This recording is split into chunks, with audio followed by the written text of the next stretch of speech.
Why do a lot of young people nowadays have heart attack? कुछ young लोगों को gym में heart attacks आते हैं तो हमें जिम नहीं जाना, but that's not true. The heart has a capacity कि इसके बियॉन्ड मैं थक जाऊँ. Exercise is only for muscle building, so उसका circulation के साथ क्या relation है? मसल्स ही आपके सर्कुलेशन को इम्प्रूव करेंगे. So अब कुछ questions है उसमें we want to know कि ये myth है या fact है. हमारे एक व्यूअर ने ये पूछा है, कंपल्सरी जिम ही जाना पड़ेगा.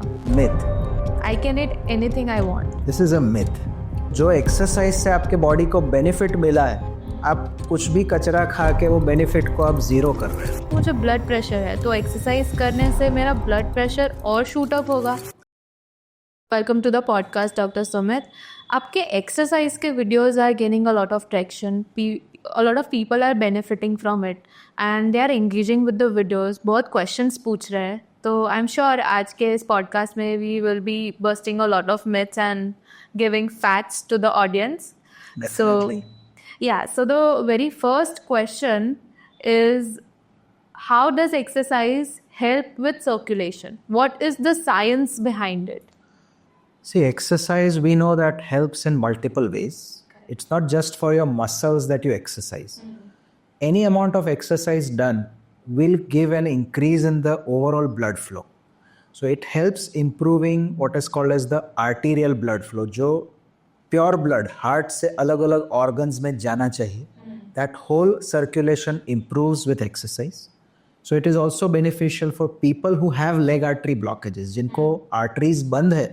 So through this exercise, they can open up natural collateral. So that is one of a very important, in fact, treatment methods for people who have leg artery blockages. Exercise is a treatment for them.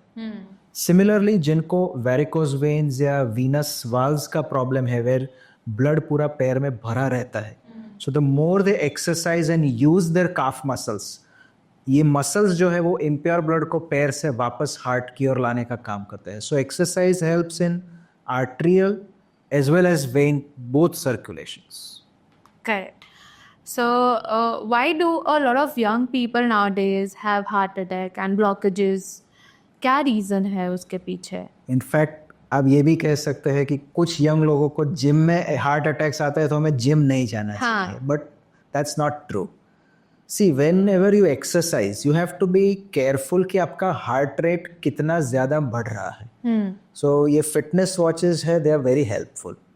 So they help you monitor कि आपका heart rate कितना बढ़ रहा है. Now the heart has a capacity कि इसके beyond मैं थक जाऊंगा. So you have to be mindful of that. A very simple formula is your age is subtracted from 220. So suppose I'm turning 50 this year. So 220 minus 50, so 170 is the maximum heart rate I should be able to do. Okay. But अगर मैं vigorous exercise भी कर रहा हूँ, तो I should aim at only 75% of that. So मेरे लिए 150 से ज़्यादा अगर मेरा heart rate बढ़ता है, that gives a lot of stress to my heart. So ये खास चीज़ है जो लोगों को avoid करनी चाहिए. जिम में गए and you feel कि exercise ऐसे करो कि मसल्स 2 दिन में बन जाए, और you want to run beyond your capacity. That is when these problems happen. Additionally, young लोगों में जिम में ये भी होता है कि sometimes their hydration is not proper, their lifestyle is not proper. Some people will do a lot of dieting, they're not careful of their diet. And only surviving on supplements and protein powders can also lead to a lot of inflammation in your body. So heart attack जिन लोगों को gym में होता है, there are a number of factors responsible for it. But हम जैसे normal लोग के लिए very careful about the heart rate. Even अगर आप moderate intensity exercise कर रहे हैं, aim at 50 to 70% of your maximum heart rate. So मेरे लिए target is 120 to 150. अगर heart rate जाता है, that is an upper limit. Everybody who does exercise needs to know this limit. तो otherwise exercise can be safe. So for young people, it would be like जो 20s और 25 age around है, उनके लिए क्या होना चाहिए? So 170 would be an upper limit for them. हाँ, उसके ऊपर नहीं जाओ. उसके ऊपर then it is not good for the heart. It gives more stress to the heart. आप exercise इसलिए कर रहे हैं कि आपका हार्ट पावरफुल हो, हाँ, but at the same time if you give too much load on the heart has to beat so much that some of the times उसका रिदम ही चेंज होता है and the muscles can get tired very easily and suddenly artery में blockages आ जाते हैं. So having an upper limit of heart rate is very important whenever you are exercising. Correct. So कुछ लोग ऐसे होते हैं जो एकदम से 2-3 महीने के बाद they are going to the gym, 2 साल के बाद जो एकदम से दे स्टार्ट रनिंग, तो उनके लिए कुछ स्पेसिफिक गाइडलाइंस है? Go slow. आपको अगर मैराथन दौड़ना है तो you have to give time to it. So any exercise for which body is not trained to do will be a stress for the body. So अगर आप कुछ भी शुरू कर रहे हो, डोंट ओवर डू इट. कोई जल्दी नहीं है, 6 पैक्स बनाने की किसी को इतनी जल्दी नहीं होनी चाहिए. So go little slow and अगर आपको कोई मसल पेन है then you have to be a little careful and maybe seek guidance wherever required. एक क्वेश्चन मुझे ये भी था कि देर आर सम पीपल जिनको ये सब नॉलेज है नहीं, वो ये सब देख भी नहीं रहे, बट क्या इंडिकेशंस होने चाहिए कि अगर आप जिम में जा रहे हो और ऐसी एक्सरसाइजेस कर रहे हो तो if you are about to get an heart attack तो क्या सिम्टम्स होंगे, कैसे पता चलेगा? See, usually body is a very great machine. हाँ. If you learn to identify it. So कई बार लोग म्यूजिक सुनते हैं, लाउड म्यूजिक जिम में बज रहा है, so your mind is distracted into different things. So आपका माइंड आपका हार्ट को कनेक्ट तब नहीं कर रहा है. Correct. So whenever you exercise, either you have a fitness watch और a tracker which can guide you and alarm set कर सकते हैं दैट आपका हार्ट रेट बढ़ रहा है, B a little slow now. That is one very important criteria. Another thing is that you might feel a little uneasy. जैसे कुछ लोगों को लगता है हाँ थोड़ा डिफिकल्ट है but I can push through it. वो जो पुश आता है sometimes that may not be good. So just a ill feeling कि मुझे कुछ अच्छा नहीं लग रहा है, and if you already have had busy day या आप टायर्ड हैं और फिर भी जिम जा रहे हैं, डोंट स्ट्रेस योरसेल्फ. 1-2 दिन अगर एक्सरसाइज नहीं हुई तो कोई बड़ा प्रॉब्लम नहीं आएगा. Correct. So one of our viewers has asked that exercise is only for muscle building. So उसका circulation के साथ क्या relation है? मसल्स ही आपके सर्कुलेशन को इम्प्रूव करेंगे. सो मसल्स जब एक्टिव हैं they will help push your blood, but blood जाता है through blood vessels. So exercise helps not just muscles but also your circulation. And only muscle building is not the criteria. अगर आप muscles को strengthen कर रहे हैं, you are also losing calories, you are gaining strength, जो आगे जाके आपके मसल्स अगर पावरफुल हैं तो आपको बाकी के प्रॉब्लम्स, वो बैक एक हो, नी पेन हो, वो भी कम रहेंगे. So muscle is not the only criteria for benefit. It benefits not just your muscles but your joints, sometimes your ligaments and also your circulation. So अब कुछ क्वेश्चंस है उसमें वी वांट टू नो कि ये myth है या fact है. So the next question is that walking is the best form of exercise. Partly a myth, partly a fact. Walking is the simplest one, but ऐसा नहीं है कि it is the best one. It does help with circulation, but अगर आप overall fitness की बात करें तो apart from walking or any cardio activity, it may be swimming, cycling, apart from that a little bit of strength or muscle training and a little bit of flexibility. So if you combine these 3 things, then that will be the best. Okay. So ये जो concept है 10,000 steps a day, is it actually helpful? Yes, it does give everybody something to aim at. Correct. So 10,000 steps a day is good for people who want to lose weight. It also is helpful for improving your overall lungs and heart capacity, but only doing that is not good. So you have to add different formats. So अगर आप 10,000 steps चल रहे हैं but you're not doing strength training, your muscles will start becoming weaker. And अगर आप flexibility नहीं कर रहे हैं, आपका body और stiff होता जाएगा. So 10,000 steps is good. You have to combine it with other things. हमारे एक व्यूअर ने ये पूछा है कि you need to go to the gym to exercise, compulsory gym ही जाना पड़ेगा? Myth. Okay. You can do exercises at home or outside also. As I told you, exercises walking आप बाहर कर सकते हैं. Treadmill पे जाना ऐसा ज़रूरी नहीं है. You can do cycling outside, you can do swimming outside. These are good cardio protective activities. And अगर आप muscle building या strength training करते हैं, you can do it at home also with your body weight or some free weights. So one of our viewer has also said that I am too old for exercising. तो आप क्या कहना चाहोगे इस पे? Well, it's a myth. Age is not the criteria. Overall body can be fit even at 80. और अगर आप 80 पे fit रहना चाहते हैं, then you have to make efforts at 50. So in fact, whatever happens to the body, the process has started 20-25 years ago. So अगर किसी को 70 years पे knee pain है, so the process started when that person was 45. Okay. So if you work out and do exercise on a regular basis, maybe 3 to 5 times a week, the exercise pattern may differ. For elder people, the exercises may seem to be simple, but वो उनके body के लिए ज़रूरी है और वो कर भी सकते हैं. And the same exercise for a young person may seem to be very easy. So even though age may be different, it is doing some exercise and keep your body fit, which will be very helpful in an independent lifestyle. Very well said. एक मुझे question पूछना है आपको कि if मैं अभी से exercise कर रही हूँ which I am doing, so I think कि अगर मैं रोज़ एक्सरसाइज कर रही हूँ तो मेरे जॉइंट्स और वो सब वेयर आउट होना नहीं स्टार्ट हो जाएंगे? See, जब लाइफ एक्सपेक्टेंसी कम थी, हाँ, then people used to get sick less often, क्योंकि ऐसी बीमारियां थी जिसमें डेथ ही होती थी. या It is because that people have started living longer, इसलिए ये सारे problems आ रहे हैं. Like for any machine, wear and tear will affect your body. But अगर आप exercising कर रहे हैं, उसके साथ साथ give enough recovery time. आपका muscle, joint, everything needs some recovery. So if you are careful कि आप overdo नहीं कर रहे हो, मुझे ये एक्सरसाइज करके इतने टाइम में इतना वेट और इतना मसल कर ही देना है. Problem starts when you overdo things.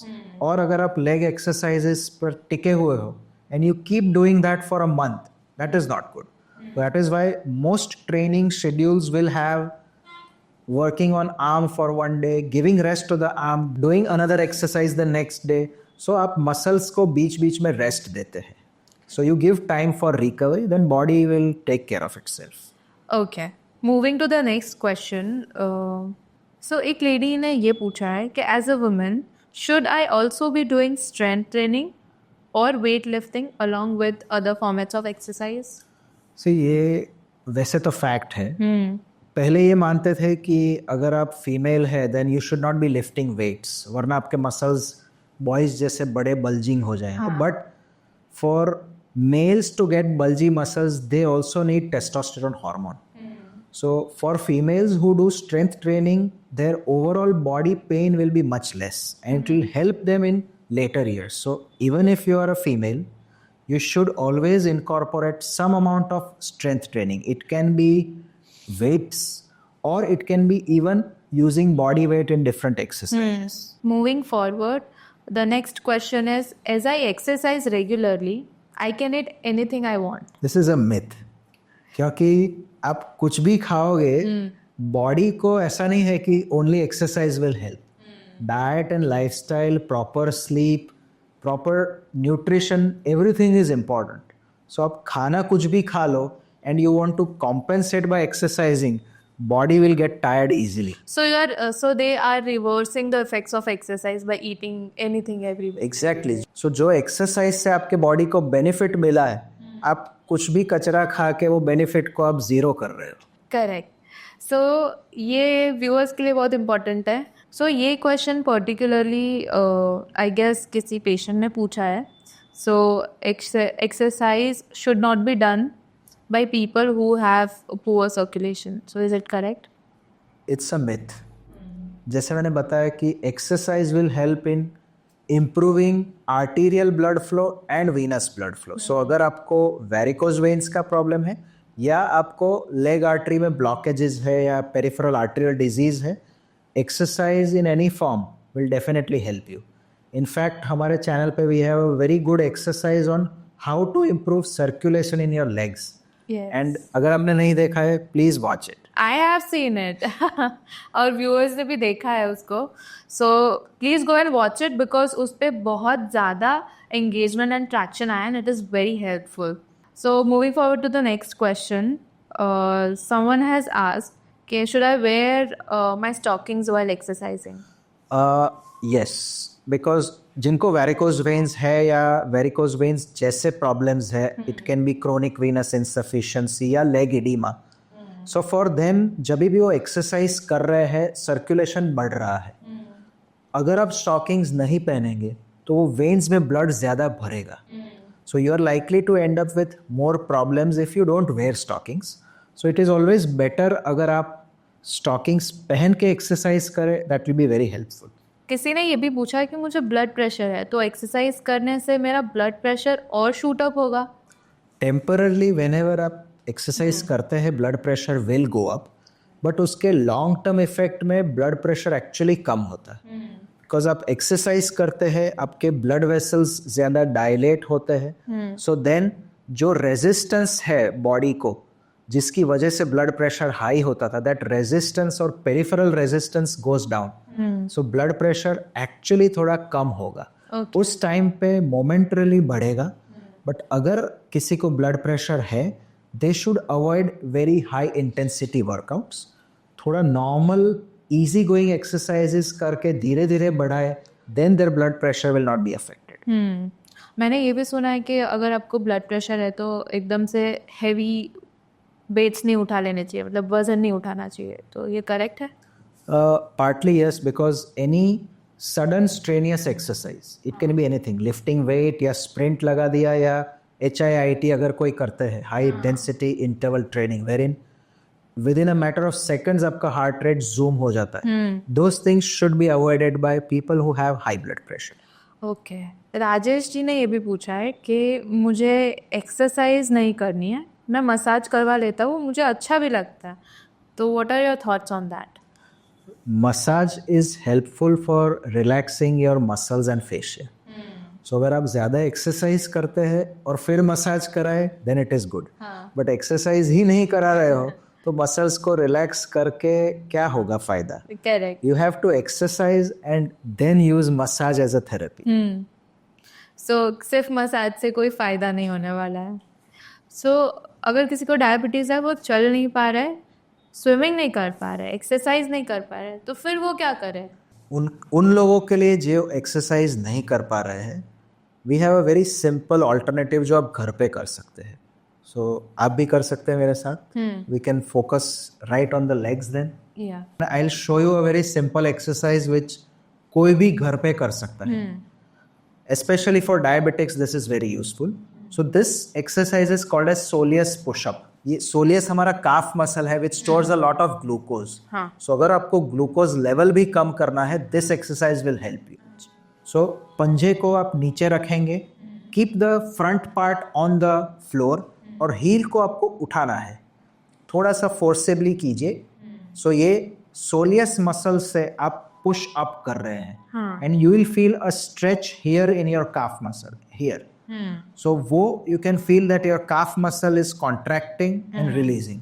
सो अगर ये आप रिपीटेडली करते हैं, खाने के बाद कर सकते हैं, even when you are just sitting you can do this. This is a very good alternative to exercising. And this will improve your calf muscle function, your ankle mobility and your strength in your legs also. Apart from reducing your glucose levels. So please do this soleus push-up अगर आप walk नहीं कर रहे हैं. But yes, if you are walking, nothing like that. So moving forward to the second last question. मुझे diabetes है और मुझे डॉक्टर ने चलने को बोला है, बट मैं चल नहीं सकता, तो उसकी जगह पे मैं क्या करूँ? Walking is one of the exercise, but it's not the only exercise you can do. जिनको बैक पेन है या घुटनों में प्रॉब्लम है, we understand that walking may be difficult for them. So उनके लिए any other form of exercise, swimming हो सकता है, साइकिलिंग हो सकता है, they are equally good alternatives. And walking अगर आपको ईजी बनाना है, then even walking on a treadmill is much easier than walking outside. So आपको रास्ता कौन सा चुनना है, नहीं. सो रादर देन सेइंग कि हम कर नहीं पाएंगे, you have to find out कि हम ये नहीं करके दूसरा क्या कर सकते हैं. You have to find an alternative, not an excuse. Yeah so ending this podcast with a very interesting question. किसी ने पूछा है कि कौन सा मसल ग्रुप सबसे ज़्यादा इम्पोर्टेंट है टू एक्सरसाइज.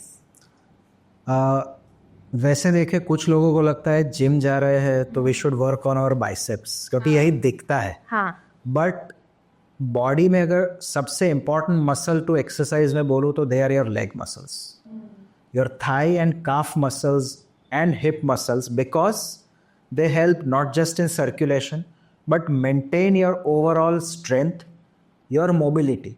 जैसे उम्र बढ़ती है and if you want to live longer, then your leg muscles are the ones which will ensure कि आप लंबा भी जिएंगे and you will be independent. In fact, on an ending note, I would like to put this forward to all our viewers कि there was a long study on longevity, मतलब कौन लंबा जी सकता है and which are the systems important for it. Heart, we understand. Lungs was the second, and the third one, surprising one, was the thigh muscles. Okay. क्योंकि जिनके thigh muscles strong है, they can do basic things like standing, sitting, getting up while you are sitting, और यही सारी चीज़ें किसी को लंबे आयुष्य तक ले जाती है. So please work on your leg muscles, not just for your circulation but for your overall well-being.